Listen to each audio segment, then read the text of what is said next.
Hello everyone, this is Pooja Sharma from Pooja Sharma classes. उम्मीद करती हूँ आप सब अच्छे होंगे। तो हमारी क्लासेस चल रही हैं यहाँ पे सुपर टेट के लिए क्लासेस चल रही हैं। तो इसमें हम यहाँ पे पढ़ रहे हैं जीवन कौशल प्रबंधन एवं अभिवृत्ति को यहाँ पे पढ़ रहे हैं। तो इसमें आपका यहाँ पे यह 10 नंबर का आता है। सुपर टेट में आपका 10 मार्क्स का आता है। तो इसमें हमारा टॉपिक चल रहा है व्यावसायिक आचरण एवं नीति। तो इसमें हमने महत्वपूर्ण क्वेश्चंस लिए हैं जो आपकी परीक्षा की दृष्टि से बहुत ही ज़्यादा महत्वपूर्ण हो जाते हैं। थ्योरी वाइज मैंने आपको एक वीडियो में करा दिया है, उसके बाद मैंने यहाँ पे क्वेश्चंस लिए हैं। तो आप इन सभी क्वेश्चंस को देखिए।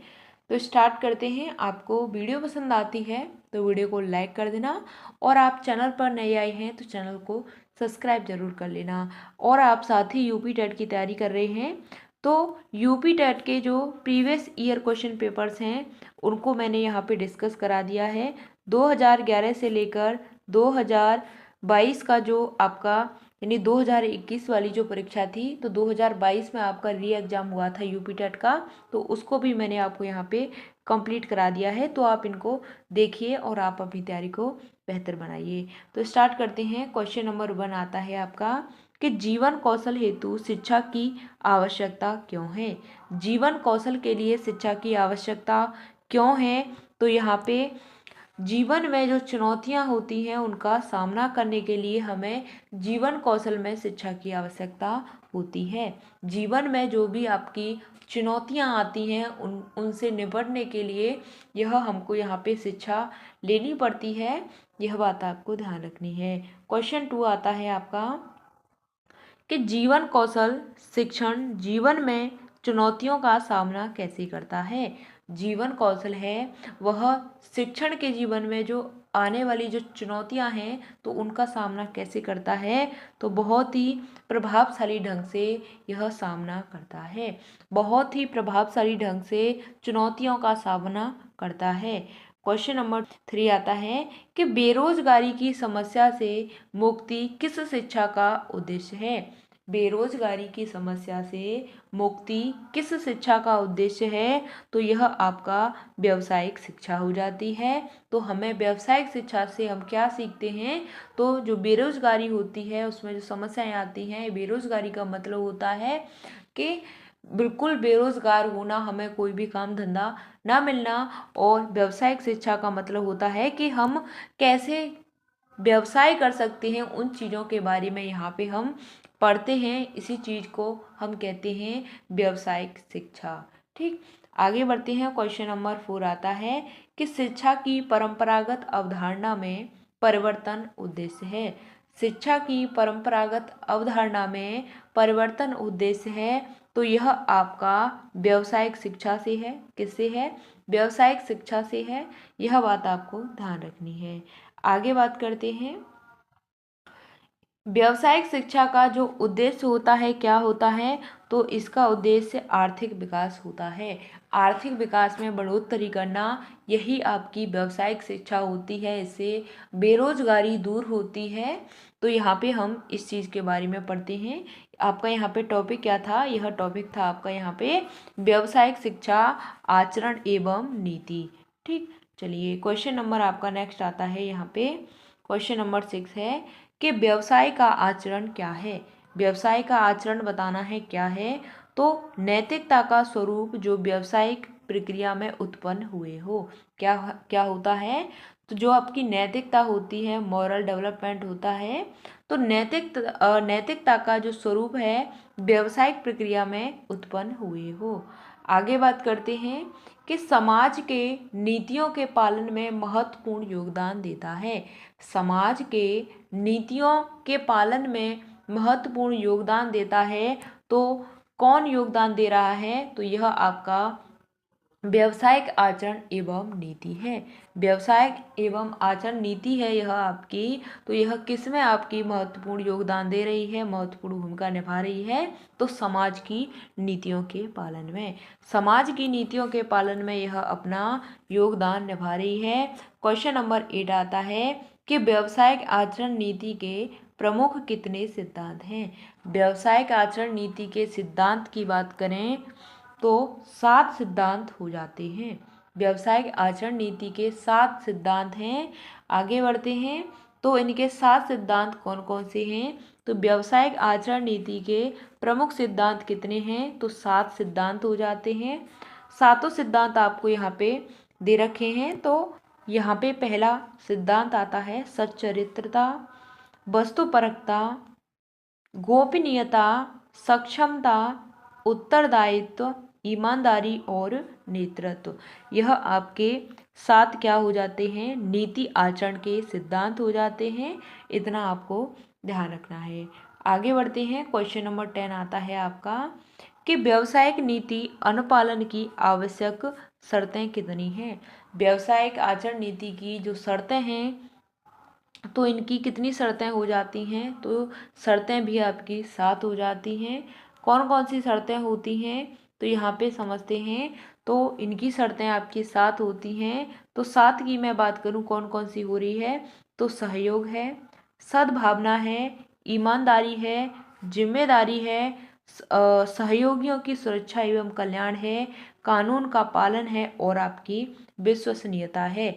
यह आपकी 7 क्या हो जाती हैं? व्यावसायिक आचरण नीति की शर्तें हो जाती हैं। सिद्धांत भी आपके 7 होते हैं और जो आपकी अनुपालन की जो शर्तें होती हैं वह भी आपकी 7 होती हैं। आगे बढ़ते हैं। क्वेश्चन नंबर 12 आता है कि जब किसी की बौद्धिक संपत्ति को नियमों का उल्लंघन कर अन्य व्यक्ति के द्वारा उपयोग किया जाता है तो व्यक्ति पर कार्यवाही की जाती है। तो उस व्यक्ति पर दंडात्मक कार्यवाही की जाती है। कैसी कार्यवाही की जाती है? तो दंडात्मक कार्यवाही की जाती है। इतना आपको ध्यान रखना है। क्वेश्चन नंबर 13 आता है कि जब किसी व्यक्ति या संस्था के द्वारा किसी कार्य को मूल रूप से तैयार किया जाता है तो उस दस्तावेज पर उसका बौद्धिक अधिकार हो जाता है तो इसे कहते हैं, तो इसे हम क्या कहते हैं? इसे हम कॉपीराइट कहते हैं। जब किसी व्यक्ति संस्था के द्वारा किसी कार्य को मूल रूप से तैयार किया जाता है तो उस दस्तावेज पर उसका बौद्धिक अधिकार हो जाता है तो इस चीज़ को हम क्या कहते हैं? इसे ही हम कॉपीराइट कहते हैं। यानी कि किसी के लिखे हुए चीज़ को हड़प लेना कॉपीराइट होता है, किसी की संस्था को हड़प लेना कॉपीराइट कहलाता है। इतना आपको ध्यान रखना है। क्वेश्चन नंबर 14 आता है कि गोपनीयता, ईमानदारी, सक्षमता, नेतृत्व के किस आचरण प्रमुख सिद्धांत हैं? नेतृत्व किस आचरण के प्रमुख सिद्धांत हैं? तो यह आपके व्यावसायिक आचरण के सिद्धांत हो जाते हैं। गोपनीयता, ईमानदारी, सक्षमता, नेतृत्व यह किनके सिद्धांत हैं? तो यह आपके व्यावसायिक आचरण के सिद्धांत हैं। और इनके सिद्धांत की हम बात करें तो आपके 7 सिद्धांत हो जाते हैं। शर्तों की बात करें तो शर्तों भी आपकी यहाँ पे 7 हो जाती हैं। 7 शर्तें होती हैं, 7 आपके यहाँ पे सिद्धांत हो जाते हैं। यहाँ तक बात क्लियर? चलिए क्वेश्चन नंबर 15 आता है कि एक विशेष अधिकार जो मूल आविष्कारक तथा कार्यात्मक बौद्धिक योग्यता हेतु निश्चित अवधि के लिए दिया जाता है तो इसको हम क्या कहते हैं? इसे हम पेटेंट कहते हैं। एक विशेष अधिकार जो मूल आविष्कारक तथा कार्यात्मक बौद्धिक योग्यता हेतु निश्चित अवधि के लिए दिया जाता है यह आपका पेटेंट कहलाता है। क्वेश्चन नंबर 16 आता है कि प्रबंधन के कितने स्तर हैं? प्रबंधन के स्तर बताने हैं तो इनके कितने स्तर होते हैं? तो इनके यहाँ पे 3 स्तर हो जाते हैं। प्रबंधन के कितने स्तर होते हैं? तो प्रबंधन के आपके 3 स्तर हो जाते हैं। क्वेश्चन नंबर 17 आता है कि प्रबंधन के स्तर कौन कौन से हैं? प्रबंधन के आपके कितने स्तर होते हैं? 3 स्तर होते हैं। पहला आता है आपका उच्च स्तर, दूसरा आता है मध्य स्तर पर्यवेक्षकीय तथा तीसरा आता है आपका प्रचालन स्तर। यह आपके प्रबंधन के स्तर हो जाते हैं। कितने स्तर होते हैं? तो इनके 3 स्तर हो जाते हैं। क्वेश्चन नंबर 18 आता है कि एनसीईआरटी के द्वारा कितने मानवीय मूल्यों का उल्लेख किया गया है? तो 80 मूल्यों का उल्लेख किया गया है। कितनों का? 80 मानवीय मूल्यों का उल्लेख किया गया है एनसीईआरटी के द्वारा। क्वेश्चन नंबर 19 आता है कि दंड मुक्त बचपन क्या है? दंड मुक्त बचपन क्या है यह बताना है। तो 1 अप्रैल 2010 में शिक्षा का अधिकार कानून में स्कूल बच्चों को दंड मुक्त शिक्षा देने से है, इसी को हम बोलते हैं दंड मुक्त बचपन। ठीक, 1 अप्रैल 2010 से यह आपकी दंड मुक्त शिक्षा दी जाने लगी, यानी कि बच्चे को दंड नहीं दिया जाता, तो यही आपका दंड मुक्त बचपन कहलाता है। आगे बढ़ते हैं। पहले बच्चों को दंड दिया जाता था शिक्षक के द्वारा, लेकिन अब दंड नहीं दिया जाता 2010 के बाद। ठीक, चलिए आगे बढ़ते हैं। क्वेश्चन नंबर 20 आता है आपका कि सीखने के नियमों के प्रतिपादक हैं।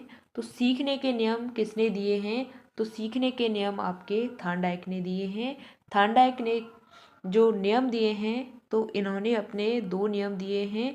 पहला आता है इनका मुख्य नियम और दूसरा आता है इनका गौड़ नियम। कौन सा आता है?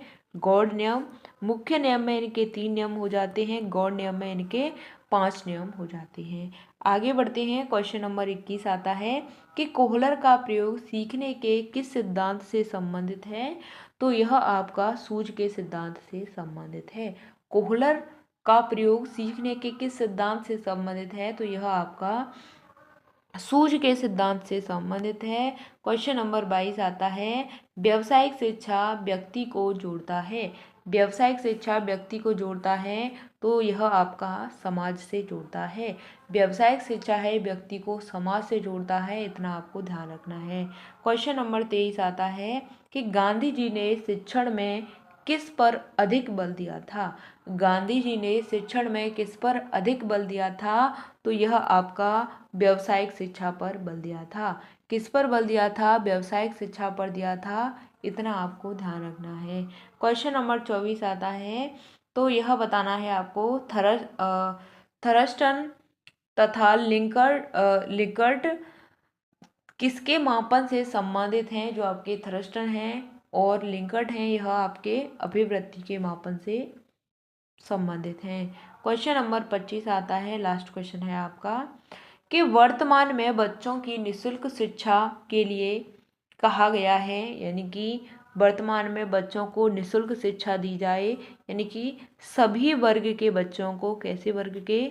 सभी वर्ग के बच्चों को निःशुल्क शिक्षा दी जाए, तो यह बात आपकी क्या कहलाती है? समावेशी शिक्षा कहलाती है। समावेशी का मतलब होता है सभी को समान शिक्षा, सभी को समान शिक्षा। ठीक, सभी स्टूडेंट को क्या? समान शिक्षा। यहाँ तक बात क्लियर? इतना आपको ध्यान रखना है। यहाँ तक हमने आपके 25 क्वेश्चन किए हैं व्यावसायिक आचरण एवं नीति से।